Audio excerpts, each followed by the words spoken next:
Do you feel like buying a shovel and digging a 20-foot hole with a 10-foot radius, then placing 675 venomous snakes you just caught in the deepest parts of Australia, then throwing your math textbook into your pit of snakes? Terrific. We can help you avoid getting fined 25,000 US dollars for keeping exotic animals by watching this here video by Fort Bend Tutoring and Mr. Witt. Hello ladies and gentlemen, this is Mr. Witt with Fort Bend Tutoring, and today's tutorial is going to be about adding matrices. That's right.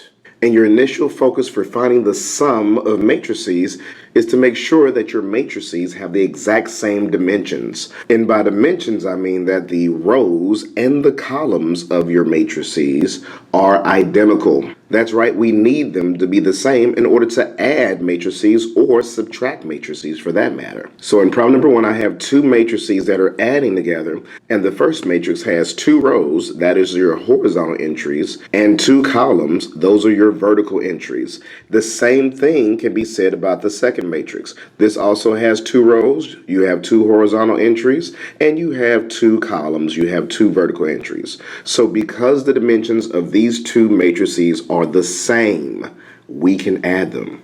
Oh yes. So what I'll be showing you is a step-by-step process for adding matrices. So to begin with, you should know that because we have a 2x2 matrix adding to another 2x2 matrix, the result will also be a 2x2 matrix. That will always be the case. So as long as your initial matrices have the same dimensions, the end result will be a matrix of the same dimension, the exact same dimension that you started out with. Also, when adding or subtracting matrices, the corresponding entries are going to be the values that you'll be combining. All right, for instance, I'll be combining the 9 with the -3. I'll also combine a +4 with a +2, the -8 with the -4, a +2 with the +7, because those are all in their corresponding locations. So that's what you're going to be combining together. That's what you'll be adding. So I'll be showing my process by showing how I'll combine the corresponding entries to end up with the sum of these two matrices here.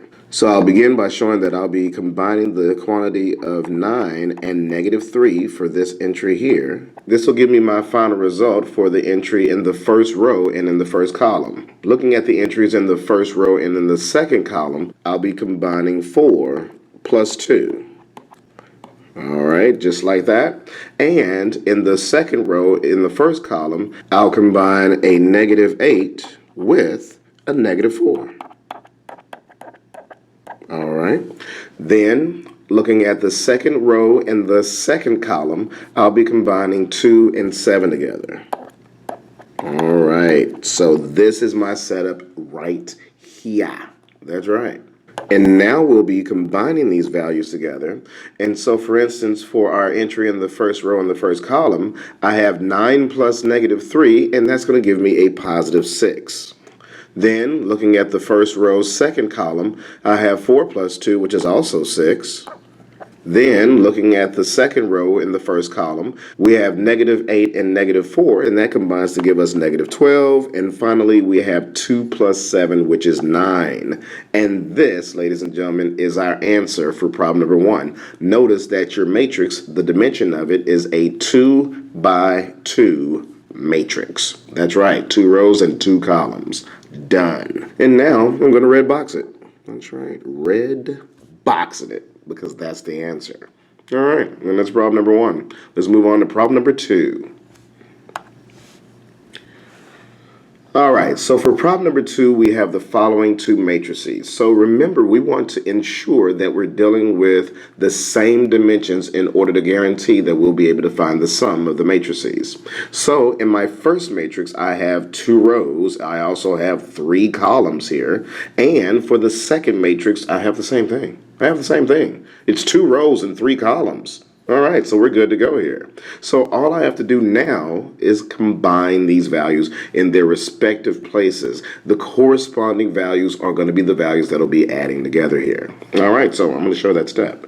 So showing my step, showing my work, I'll do the following here. All right. So I know I'm going to end up with a 2 by 3 matrix because that's the dimensions of the original matrices. So for this first entry that'll be located in the first row in the first column, I'll have the quantity of 6 plus negative 8. All right, that'll fill that spot right there. Then for the entry that'll be located in the first row and in the second column, I'll have the result of negative 9 plus 2.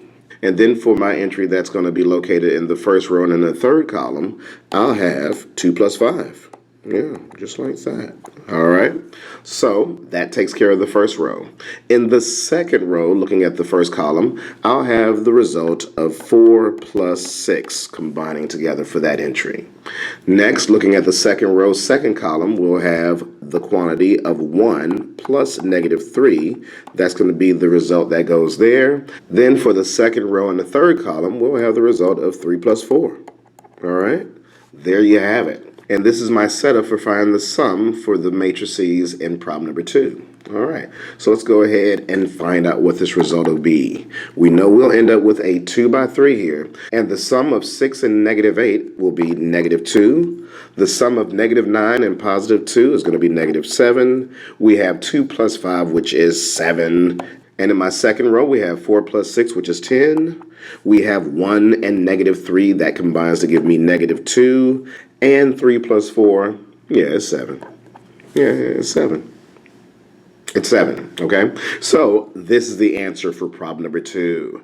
And I will red box it. That's right. Red boxing it. All right, there you go. Nice little gift wrap for my teacher. And done. That's problem number 2. We're moving on. We're so moving on now. All right, here we have problem number 3. And as you should already know by now, we need to check out the dimensions. We have a new problem. They're asking us to add matrices, and we need to verify that the dimensions of the matrices are identical, that they're the same. They have to be the same here, all right? So what's the dimension of the first matrix? What? What did you say? Okay, well, let's break this down, all right, because you're moving way too fast. We have 2 rows, all right? We have 2 rows. The horizontal entries are your rows. And we also have 1, 2, 3 columns. So this is a 2 by 3 matrix. It's a 2 by 3 matrix. That's the dimension of that matrix. Okay. For the second matrix, I have 2 rows. All right, that sounds good. But I have 2 columns. I don't have 3 columns. So this is a 2 by 2 matrix. See, that's a problem. Yeah, it's a problem because the matrices have to be identical. Their dimensions have to be the same in order for me to add them. And that's not the case here. Yeah. So what do you say in a situation like this? You say it's no solution. Yeah. No solution. No sum can be found. It's the null set. It's not happening. It's an empty set. There is no sum for these 2 matrices, ladies and gentlemen. It's not happening. So we can't force it to. So that's the answer for problem number 3. Yeah, I'm going to red box this because it's the answer. It's no solution. You can't find the sum when the dimensions are not the same. You can't do it, and that's problem number 3. So let's move along. All right, we have problem number 4. Thank you. And in this problem, ladies and gentlemen, looking just specifically at your matrices, these are 2 by 2 matrices. You have 2 rows and you have 2 columns for both of your matrices here. However, there are values on the outside of these matrices. These values are called scalars, ladies and gentlemen, scalars. Scalars. And what these scalars will do, they'll multiply times every single entry inside of the matrix. Every single one of them. So in other words, all of the numbers inside of this first matrix will be multiplied by negative 3, and all of the entries, all of the values, all of the numbers inside of the second matrix will be multiplied by 5. See, that's what scalars do. They multiply every entry. So that's going to be our first step here. We're going to multiply these matrices by their scalars. And pay attention to the fact that when you multiply a matrix by a scalar, it does not affect its dimension. The dimension will stay the exact same, all right? So we start out with a 2 by 2 matrix. We'll end with a 2 by 2 matrix. Yeah, all right. So let's check out what this looks like. So after multiplying every single entry in that first matrix by negative 3, I'll have the following. Negative 3 times 3 is negative 9. Negative 3 times 8 is negative 24. Negative 3 times negative 1, positive 3. Negative 3 times negative 9, positive 27. All right. Notice we still have a 2 by 2 matrix. All right. Next, we'll be moving over to that second matrix, multiplying by the scalar of 5. So in doing that, 5 times 4 gives me 20. 5 times negative 8 is negative 40. 5 times 1 is 5. 5 times 6 is 30. All right. Okay, so now that I have this, notice that we still just have the two matrices. They have the exact same dimensions, and now we are prepared to add these two matrices together. All right, so here's my next step. I'm going to go ahead and find the sum, all right? You already know how I set up my sum. I take each corresponding entry and I show that I'm going to combine those together, all right? So you can still go ahead and show that step, but I'm going to go ahead and just skip to the nitty-gritty and add these together, if you don't mind. Thank you. So starting out with the first row in the first column, I have negative 9 plus 20. That'll give me 11. It gives me 11. It's 11. Then combining the terms in our first row, second column, we have negative 24 and negative 40. That'll combine to give us negative 64. Then combining the entries in the second row in the first column, we'll have 3 plus 5. That gives you positive 8. Finally, combining the terms that are in the second row in the second column, we have 27 plus 30, and that gives you a sum of 57. And this is our answer for problem number 4. So I have to red box it. I have to red box it. All right, so let's get to it. Red boxing it, ladies and gentlemen, just like that. Yeah, that was problem number 4. Let's move on. So here's our problem for number 5. We have a situation where the author has informed us that this value A is the matrix that contains the values negative 2, 4, 0, and 3, while at the same time, the matrix B contains the values negative 6, 2, 4, and 0. So setting this up, we can show that we have negative 4 times our matrix A, which is negative 2, 4, 0, and 3. And this is going to be combined with a positive 1 and 5/10 times the matrix B, which contains negative 6, 2, 4, and 0. All right, so this is our setup right here. From this point, what we'll do is we'll go ahead and take care of the scalars. All right, so remember the scalars are going to multiply times every entry inside of our matrix here. So when we do that, every entry inside the first matrix will be multiplied by negative 4, whereas every entry in the second matrix will be multiplied by 1 and 5/10. So, taking care of the scalar in the first matrix, we'll have the following. Negative 4 times negative 2 gives us positive 8. Negative 4 times positive 4 gives us negative 16. Then we have negative 4 times 0, that's 0. Negative 4 times 3 gives you negative 12. Then we'll add the result of multiplying the second matrix by 1.5, that scalar of 1.5, 1 and 5/10.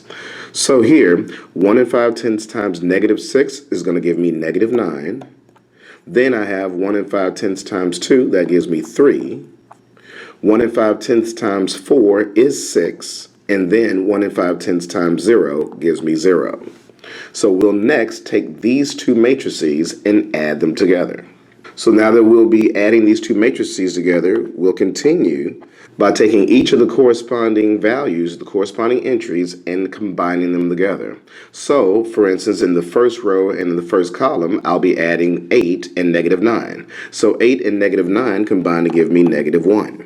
Taking care of the first row and the second column, we have negative 16 and positive 3. Negative 16 plus 3 gives me negative 13. Then, combining 0 and 6 together, we end up with 6. And then, finally, we have negative 12 and 0, and that results in an entry of negative 12. All right, there it is. That's problem number 5. And I have a red box for it. I do. I have a red box for it. Do you not have a red box for your answer for problem number 5? Because you should. I'm going to go ahead and red box this here. There it is, ladies and gentlemen. Problem number 5. And now for our last problem. All right, here in problem number 6, we have 3 matrices. That we do. And in our first matrix, you notice that it is a 3 by 3 matrix, 3 rows and 3 columns. That's exactly what I have with the second matrix. And check this out. We have a third matrix here that's subtracting. But you can look at the subtraction as a scalar of -1 that'll be multiplying on every entry inside of that last and third matrix. All right, so you can still set it up as an addition problem if you choose by simply distributing the -1 to each and every entry in that third matrix. All right, and I believe I'll show that. All right, so let's go ahead and take a look at that. That -6, -2, 4, -2, 5, 8, and 1, 0, 2. And I have it adding to the second matrix, which is 3, 0, 8, 1, -2, 4, 6, 9, and -2. And I can then show that the third matrix is adding the result of me multiplying the third matrix by the scalar of -1. That's right, that minus sign here, that negative sign, I can show is the same as -1 times our third matrix. So in doing just that, let me get that in view for you. I'll have every entry in the third matrix multiplied by that -1 on the outside of the matrix here. So the -4 becomes +4. The 2 becomes -2. My 1 becomes -1. Then in the second row, I'll have 0, -3, +2, -4, -2, and 0. So this is my rewrite of the original problem showing that everything is adding now after I distributed that -1 into the third matrix because that scalar is -1. All right, so let's continue on the next page. So continuing on, my next step is to go ahead and add all of the entries in the first row and the first column. So all of the corresponding values that are located in the first row and in the first column, I'm going to add together. So I know I'm going to end up with a 3 by 3 matrix. All right, so we'll be starting out by looking at the entries in the first row and in the first column. And we'll combine -6, +3, and +4 together. So in doing that, I know that -6 and +3 combine to give me -3, and then -3 plus 4 is +1. So 1 is going to be the value that goes in the first row and in the first column. Then continuing with the entries in the first row and in the second column, we'll combine -2, 0, and -2 together. Combining those three values, you'll end up with -4. All right. Then, with the first row and the third column, we have 4, 8, and -1 that'll be combining together. So 4 plus 8 is 12, and 12 minus 1 gives me 11. All right, so it's coming along. And now we'll be looking at the second row, first column. We have -2, +1, and 0. So the result of combining those values together, you'll end up with -1 as the entry in the second row, first column. Then we have 5, -2, and -3. Combining those values together, you end up with 0. Then combining 8, 4, and +2, you'll end up with 14. 8 plus 4 is 12. 12 plus 2 gives me 14. And then next we'll be finding our values that will be located in the third row, starting with the first column. I'll be combining 1, 6, and -4. So we know that 1 plus 6 is 7, and 7 minus 4 is 3. So I end up with 3 right here. Then combining 0, 9, and -2 for the entries found in the third row and in the second column, you'll have 0 plus 9 is 9, and 9 and -2 give you +7. Next, we'll be looking at the values located in the third row and in the third column. So I'm looking at the values 2, -2, and 0. Adding all three of those values, you got it. It's 0. Yeah, it's 0. Yeah, because 2 and -2, those are additive inverses, so they combine together to give you 0. And then 0 plus 0 is 0. You're going to get 0. It's 0. I don't know why you're fighting me on that. It's 0. And that's it. That's right. This is the answer for problem number 6. That's it. I'm going to red box it. Gotta red box it, ladies and gentlemen. There it is. So this is Mr. Witt and Fort Bend Tutoring signing off for adding matrices. And hopefully you found it helpful. So please go ahead and like, subscribe, and comment on the video. Yeah. Tell me what's up. What's up? All right. And if you're able, please donate, as that helps us bring you more free math tutorials from Fort Bend Tutoring and myself, Mr. Witt. Peace. Thanks for watching. We feel great knowing that you got some help and you're safe and sound.